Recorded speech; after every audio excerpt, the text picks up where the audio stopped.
Bonjour, bonsoir, bienvenue dans ce nouveau café ensoleillé. Je m'appelle Florivine, artiste pluriel et slow.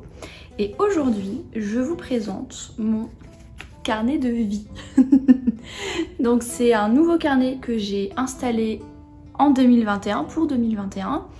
Et aujourd'hui, j'ai envie de vous expliquer pourquoi j'ai choisi d'installer un carnet de vie, à quoi il me sert, et je vais préciser pourquoi j'ai choisi ce format-là, notamment pourquoi j'ai choisi de ne pas le mettre dans mon bullet journal, puisque je me doute que vous allez poser la question, donc je vais vous expliquer mon raisonnement.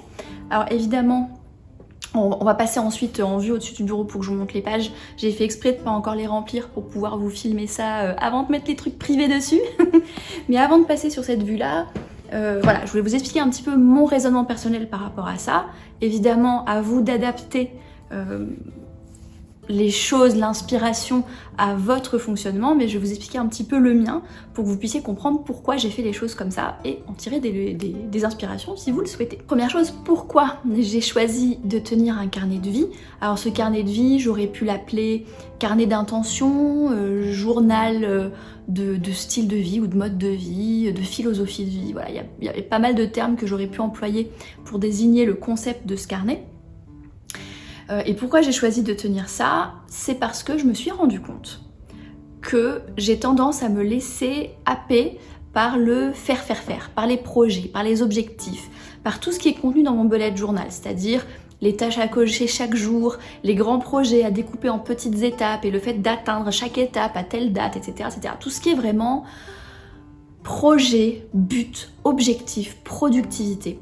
Et je me suis rendu compte en 2020 que j'ai tendance à me laisser happer par tout ça et que je laisse sur le côté, en termes de temps, en termes d'attention, en termes de poser ma conscience dessus, des choses qui sont plus de l'ordre du style de vie, du mode de vie, de l'être, de la philosophie de vie, de la personne que j'ai envie d'être en fait au quotidien, de comment j'ai envie de me comporter au quotidien et de comment j'ai envie de vivre en fait mes moments de vie. Un exemple concret, par exemple, si dans ma liste de tâches, il faut absolument finir de tourner le podcast parce qu'il est censé sortir demain, et ben parce qu'il y a cette date limite là, je vais me mettre la pression à moi-même et je vais me dépêcher, je vais pas prendre de pause, je vais pas faire mon moment créatif du matin parce que je vais me dire non, il faut d'abord faire le podcast. Et puis le temps que je fasse le podcast, etc., ben c'est trop tard dans la journée, j'ai pas pris de pause, j'ai pas pu créer. Et quelque part, je me suis mis la pression pour terminer le faire.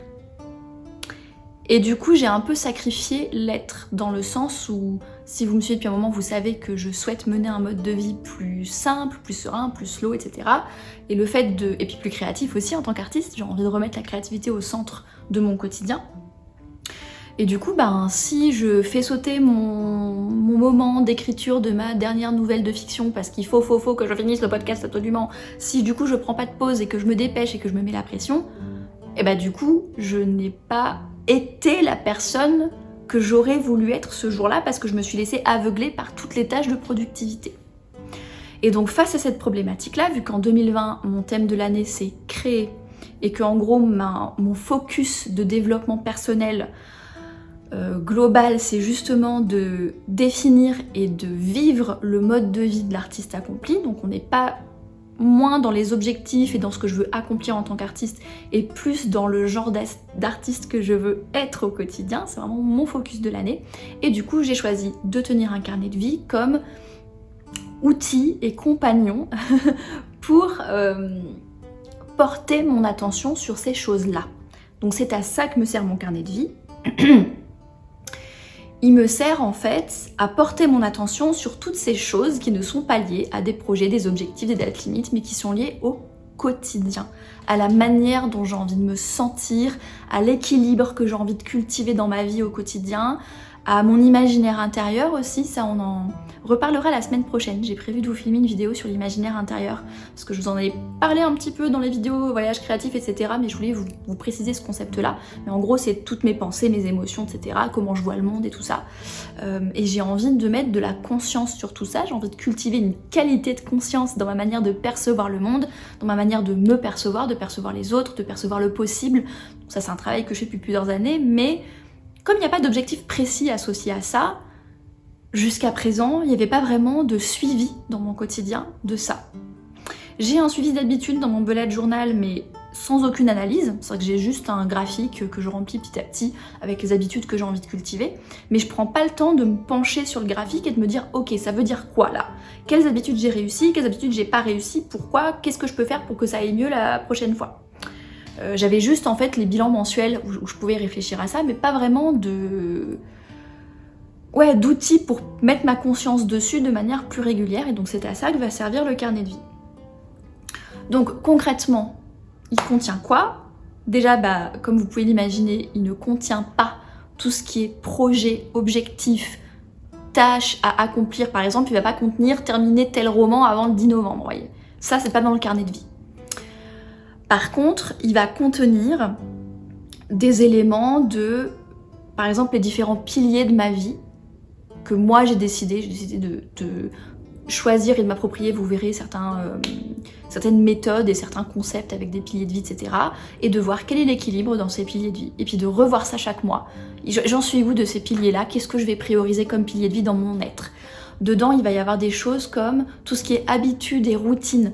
Donc pas des choses qui ont... La différence entre une habitude et un objectif, c'est qu'un objectif, on le découpe en étapes et puis ça a une fin. Une fois que le roman il est écrit et je passe au suivant, vous voyez. Alors que, mettons une habitude d'écrire tous les jours, ça n'a pas de fin. Le but, c'est que j'écrive tous les jours jusqu'à la fin de ma vie, vous voyez ce que je veux dire.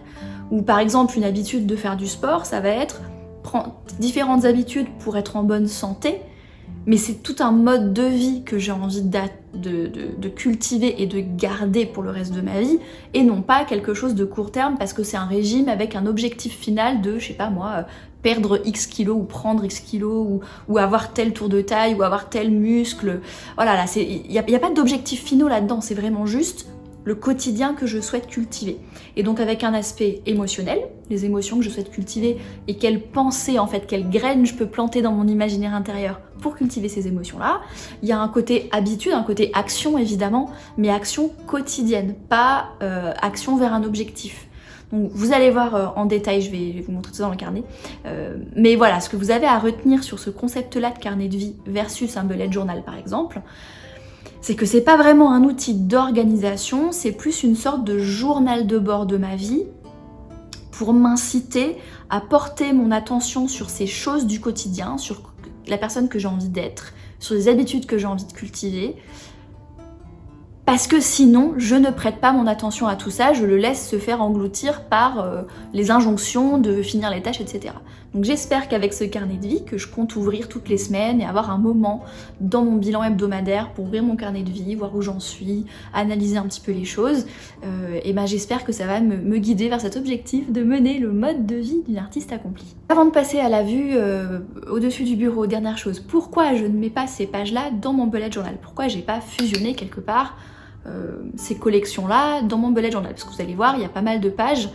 Je me suis inspirée d'ailleurs de vidéos YouTube de gens qui tiennent un bullet journal, et il y a plein de gens qui tiennent ce genre de truc-là dans leur bullet journal. J'ai choisi de le séparer pour deux raisons. La première raison, qui est pratico-pratique, c'est que j'aimerais bien que ce suivi se fasse sur le long terme. Là, il y a 160 pages dans ce carnet. J'espère qu'il va me tenir 1 an, peut-être plus d'1 an. Et le problème, c'est que mon bullet journal, en moyenne, ça me dure 3 mois. Là, j'ai des inserts de 176 pages. 176 pages, ça tient un trimestre. Et en fait, mettons, si je fais mon point de la fin d'année sur mon mode de vie, ma philosophie de vie, j'ai pas envie d'aller chercher 4 bullet journal différents, d'aller farfouiller les informations dans les 4 bullet journal pour rassembler mes petits. C'est beaucoup plus pratique que tout soit au même endroit. Donc c'est pour cette raison que j'ai choisi d'avoir un carnet à part plutôt que de le disséminer en collection dans mon bullet journal parce que j'en ai trop dans l'année. Et j'aurais pu le mettre dans mon carnet annuel, vous savez, j'ai un petit insert de page annuelle, j'aurais pu faire ça. Mais mon insert il fait 48 pages et il n'y avait pas la place.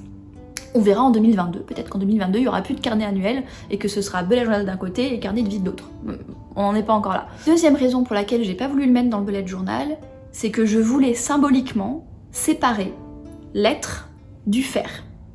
Le bullet journal, c'est mon carnet de bord quotidien du faire. Il contient mon agenda, mes rendez-vous, mes listes de tâches, les trucs à pas oublier. Alors oui, il y a dedans un petit peu des gratitudes, des choses comme ça, des intentions, des tirages de cartes, c'est pas que du faire, puisque ce carnet de vie il est tout nouveau, hein, mais c'est quand même essentiellement centré sur le faire et la prise de données. Depuis que j'ai lu le bouquin de Fumio Sasaki dont je vous ai parlé dans un Inspiration et favoris du trimestre, je crois, en 2020, donc ça s'appelle Ces habitudes qui font grandir votre talent. Et Fumio Sasaki, un des premiers conseils qu'il donne, c'est d'avoir un journal de bord pour noter nos habitudes au quotidien, pour avoir des données à analyser par la suite. Et en fait, depuis le mois d'août, ces données-là, je les prends dans mon bullet journal, et je continue à les prendre dans mon bullet journal parce que c'est mon bullet journal qui est ouvert devant moi tous les jours. C'est mon bullet journal que j'ouvre le matin pour mettre les tâches, que je réouvre le soir pour faire le point et pour mettre fin à ma journée de travail. Il fait partie de ma routine de fin de travail, mon bullet journal.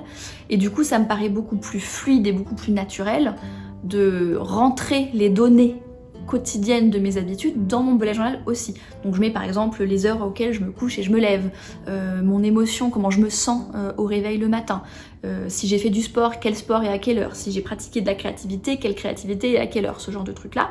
Sauf que jusqu'à présent, et c'est pour ça que j'ai créé ce carnet de vie pour répondre à ce besoin, jusqu'à présent, j'ai jamais vraiment eu d'analyse de ces données. Et donc l'idée, c'est que le bullet journal contient la prise de données, le côté vraiment pratico-pratique, les tâches, les données, les machins. Et le carnet de vie, c'est le moment où je me pose, où je rentre en relation avec moi-même, où je cherche à analyser ces données, à me comprendre, etc. etc. Donc c'est pas le même rythme, c'est pas la même énergie. Et en fait, je me suis dit que si je mettais les pages de carnet de vie dans le bullet journal et que je mélangeais mes bilans hebdomadaires d'objectifs avec mon bilan qui est plus dans l'être, bah, je me ferais parasiter par la productivité en fait. Que pendant que je fais mon bilan de tiens, j'aimerais bien au quotidien aller marcher au parc, etc., que je vois à côté ma liste de tâches et que je me dis ah non mais j'ai pas le temps, mais il faut blablabla. Donc l'idée c'est un peu de me séparer de ce stress-là. Et bien évidemment qu'à long terme, l'idée c'est que le bullet journal ne me stresse plus et que j'arrive vraiment à fluidifier tout ça. C'est un petit peu mon objectif à long terme. Mais en attendant, vu que je suis dans une situation où j'ai tendance à me laisser emporter par le faire et que j'ai besoin de rééquilibrer tout ça, j'ai choisi de faire une séparation. Voilà pour les choses que je voulais vous dire en amont de la présentation de mon carnet de vie. Donc maintenant, je vais vous présenter les pages qui ne sont pas encore remplies, en vous expliquant un petit peu leur objectif. Et si vous avez des questions sur l'une ou l'autre des pages, que vous souhaitez par exemple que je fasse une vidéo dédiée à un certain concept, parce que là je vais aller vite pour pas que la vidéo fasse 40 minutes, vous voyez, n'hésitez pas à le dire en commentaire. Voici donc mon carnet de vie. Alors si ça vous intéresse, c'est un Archer & Olive, la marque, c'est une marque américaine. Il y a des revendeurs en Europe hein, si besoin. Qui a donc 160 pages avec un grammage à 160 grammes par mètre carré. Donc c'est un peu comme mon bullet journal d'écriture. Je trouve ça tellement confortable d'avoir du papier plus épais que maintenant je me procure que ça. Et donc, comme je vous dis, je ne l'ai pas totalement terminé, je ne l'ai pas encore rempli pour pouvoir vous montrer les pages avant qu'il y ait plein de choses privées dessus. Donc j'ai commencé par faire de la place pour une clé que j'ai pas encore choisie et une page de garde. Un index, voilà, et comme là il y a beaucoup de pages de référence, j'ai choisi de faire un index, alors j'en fais pas d'habitude dans mon bullet journal, parce que comme il y a des pages de référence sur lesquelles je vais revenir au fil des mois, je trouvais ça intéressant d'avoir accès au numéro de page en fait de ces pages de référence. Donc là c'est une page de référence que j'ai appelée l'écosystème créatif, on pourra en reparler dans une vidéo dédiée si ça vous intéresse, mais j'ai identifié en fait que ma créativité c'est pas juste créer, qu'il y a en fait tout un écosystème, tout un cycle où j'ai besoin, d'ailleurs on le retrouve ce cycle dans le voyage créatif, hein, c'est-à-dire qu'il y a un moment d'inspiration, il y a un moment d'apprentissage, un moment de germination des idées que j'ai eues, un moment de création, il y a aussi un moment où il faut que je me repose. Donc je me suis fait cette liste, cette page de référence sur mon écosystème créatif pour penser à en tenir compte au quotidien et à me demander où en suis-je de mon écosystème créatif aujourd'hui, plutôt que de céder à l'injonction de toujours créer.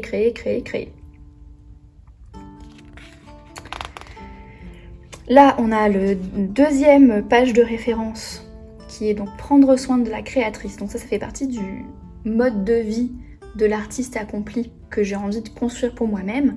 C'est-à-dire, alors ça c'est ce que Elisabeth Gilbert appelle prendre soin de son animal. Moi j'ai voulu appeler ça prendre soin de la créatrice parce qu'il n'y a pas que l'animal dedans. Il y a aussi tout ce qui me compose en fait en tant qu'être humain, c'est un petit peu mon écologie intérieure si on veut. Et donc pour être capable de créer au meilleur que je peux, d'avoir la meilleure énergie possible, de pouvoir contribuer au mieux pour les autres, l'idée c'est que ces 4 piliers-là, donc le corps, le cœur, l'esprit et l'âme créative, que je m'en occupe, que j'en prenne soin, et que je fasse attention de ne pas avoir de déséquilibre en fait. Moi j'ai tendance à être beaucoup dans mon esprit, dans mon mental, et j'ai tendance à beaucoup négliger notamment mon corps et mon cœur, donc tout ce qui est physique et tout ce qui est mes émotions.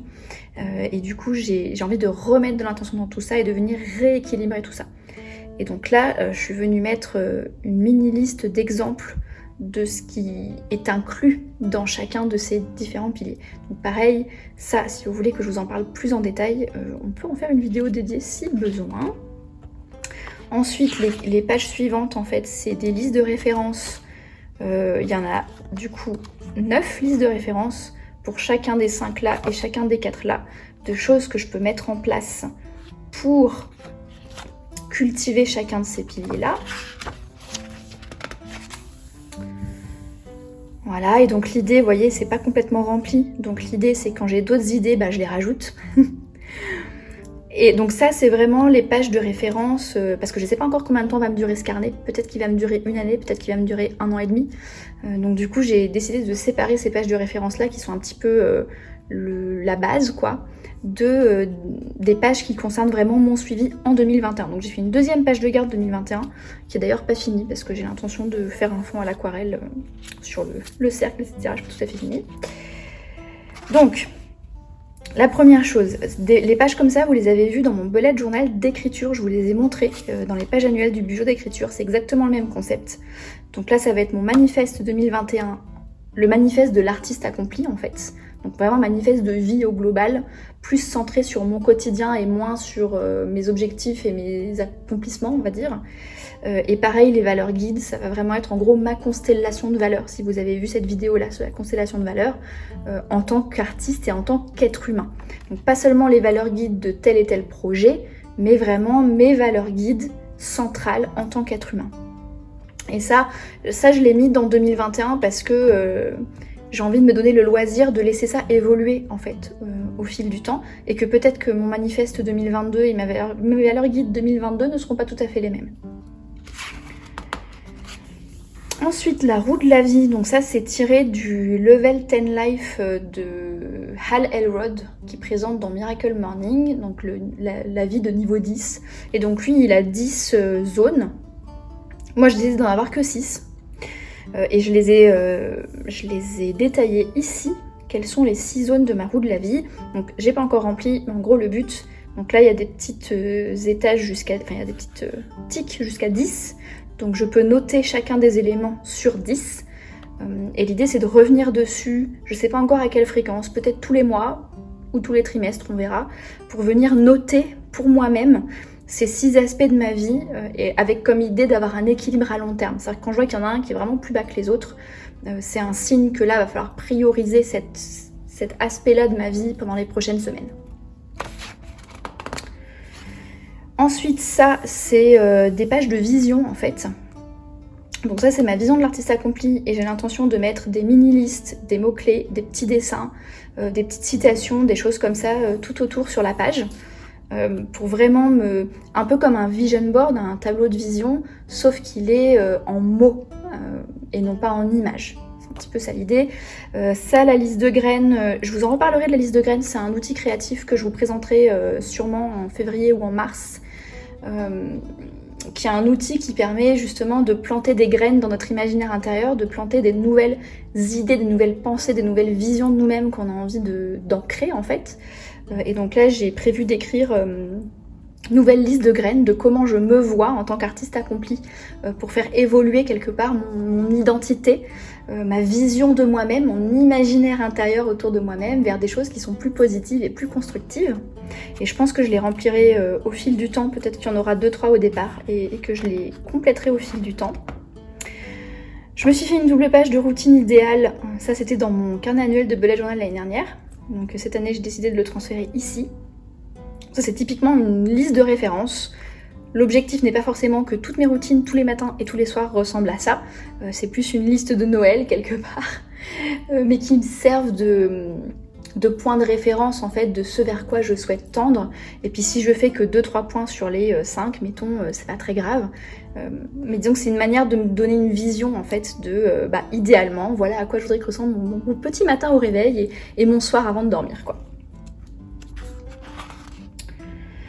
Voilà, ensuite là on est vraiment dans les pages 2021, donc c'est assez similaire aux pages 2021 que j'ai pu faire dans mon bullet journal, mais qui était plus orienté sur mon intention en termes de projet, en termes d'objectifs. Là c'est la même chose mais pour l'être. Donc mon focus de l'imaginaire intérieur de 2021, je crois que je vous l'ai dit, moi mon focus en 2021 c'est d'incarner le mode de vie de l'artiste accompli, et que du coup il va y avoir des axes de travail par rapport à ça, des choses sur lesquelles je trouve que je ne suis pas encore accomplie, que je ne suis pas encore en ligne avec l'artiste accompli que j'ai envie d'être. Et que du coup, ça va être des points de focus que je vais aborder l'un après l'autre au fil de l'année. Et évidemment, tout ça, je vais me servir de ces trucs-là comme référence en fait. De voir ce qui est déséquilibré dans tout ça, et également la roue de la vie, de voir ce qui est déséquilibré dans tout ça pour pouvoir choisir les axes de travail prioritaires. Donc là, ça va être le premier axe pour le premier trimestre 2021. Je l'ai déjà choisi, mais je ne l'ai pas noté parce que du coup, j'ai voulu attendre de filmer la vidéo d'abord. Et là, je me suis fait un suivi d'activité physique parce que j'ai l'intention de mettre de l'attention sur ma santé physique et de rediversifier mes activités sportives comme elles pouvaient l'être avant mon burn-out. Donc je reviens sur différentes activités physiques et d'avoir un suivi. En fait, ça va être comme dans mon bullet journal d'écriture parce que je trouve ça très très très motivant de remplir un petit carré pour chaque séance effectuée et de le voir grandir en fait. Je trouve ça très motivant. Alors je les ai pas encore remplis alors qu'on est déjà fin janvier au moment où je filme cette vidéo, et en fait j'ai déjà fait pas mal de séances de sport en janvier, mais c'est l'idée là, je vais remplir tout ça ce week-end après avoir filmé cette vidéo. Et enfin, j'ai prévu d'avoir des pages mensuelles dans ce carnet de vie. Donc un résumé pour pouvoir avoir une vision d'ensemble. J'ai expliqué que je séparais ça du bullet journal pour pouvoir avoir tout au même endroit quand je fais le point à la fin de l'année. Donc là l'idée c'est que je vais recopier l'intention qui est dans mon bullet journal. Je vais choisir un focus de vie par rapport à cette double page là. Et donc ça c'est les 4 éléments de prendre soin de la créatrice. Et donc du coup l'idée là c'est d'avoir une petite phrase sur comment je me sens par rapport à ça ce mois-là et ce que j'ai envie de faire évoluer sur chacun des points. Vraiment plus une sorte de check-in entre guillemets de comment je me sens, comment se sent la créatrice dans son corps, dans son cœur, dans son esprit et dans son âme créative. Et je vais avoir cette page-là tous les mois. Et ça c'est tout simplement une liste parce qu'en fait j'ai suivi tellement de classes différentes, d'ateliers, j'ai été abonnée à différents types d'accompagnement, j'ai ma coach qui m'a envoyé aussi des ressources et qui m'a conseillé des exercices au fil de nos séances. Et du coup j'ai toute une archive de ressources qui est sur mon application Notion et sur mon OneDrive pour tout ce qui est PDF et MP3 et compagnie. Et du coup l'idée c'est que par rapport au focus de vie que je me donne au mois de janvier, je vais lister les ressources qui vont me permettre de remplir ce focus. Donc ça va être un cours que j'ai envie de prendre, un exercice de développement personnel que j'ai envie de faire, etc., etc. Et comme ça, chaque semaine, je viens voir la liste de ressources et je viens cocher celles que j'ai utilisées ce mois-ci. Donc là, du coup, vu que j'attendais de pouvoir vous filmer la vidéo, je ne l'ai pas remplie, mais j'ai bien suivi des ressources par rapport à mon focus de vie de janvier. Et je crois que c'est tout. Voilà donc le genre de page qui se trouve dans mon carnet de vie. C'est tout nouveau pour moi. Donc si ça vous intéresse, n'hésitez pas à me le dire. Je vous ferai peut-être une vidéo un petit peu suivie dans quelques mois pour vous dire dans quelle mesure j'emploie encore ce carnet de vie, les choses que j'ai peut-être fait évoluer, parce que l'idée c'est que c'est pas figé. Ça c'est comment j'ai décidé de le mettre tout de suite maintenant par rapport à mes besoins que j'ai identifiés maintenant, mais à l'usage, il va y avoir de l'essai-erreur et de l'ajustement comme tout système d'organisation et de suivi et d'introspection et de choses comme ça. Merci infiniment d'avoir vu cette vidéo sur mon carnet de vie jusqu'au bout. J'espère qu'elle vous a plu et qu'elle vous a donné des pistes de réflexion et que j'ai suffisamment bien expliqué l'état d'esprit derrière tout ça pour que vous puissiez vous l'approprier par rapport à votre mode de vie et vos besoins à vous. En attendant, je vous souhaite une belle journée, une excellente soirée et à la prochaine!